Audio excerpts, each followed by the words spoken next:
kitabu chake ukisoma Mathayo 11 kuanzia 28, anasema njooni kwangu ninyi nyote msumbukao na wenye kulemewa na mizigo, nami nitawapumzisha.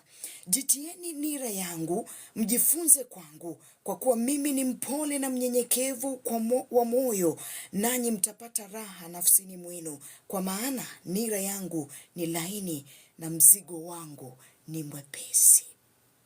Ndilo neno lake Mwenyezi Mungu kwetu, msikilizaji, kwamba twende kwake sisi sote tusumbukao na wenye kulemewa na mizigo. Kwa hivyo sijui asubuhi ya leo unasumbuka na nini? Sijui asubuhi ya leo ni kitu kipi ambacho kimekulemea msikilizaji? Sijui asubuhi ya leo ni mzigo upi ambao unaonekana kuwa mzito sana kwako?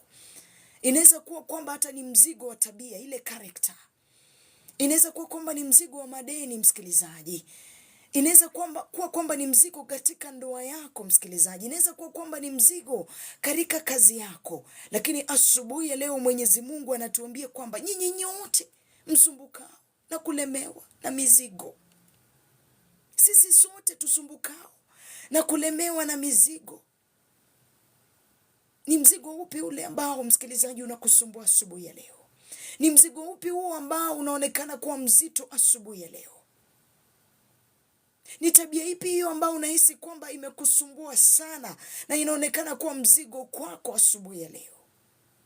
Ni hali ipi hiyo msikilizaji ambayo inaonekana kuwa mzigo kwako asubuhi ya leo?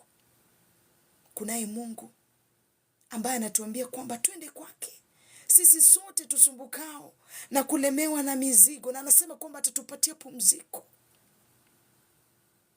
Twende kwake tuweze kupata pumziko. Njooni kwangu nyinyi nyote msumbukao na wenye kulemewa na mizigo.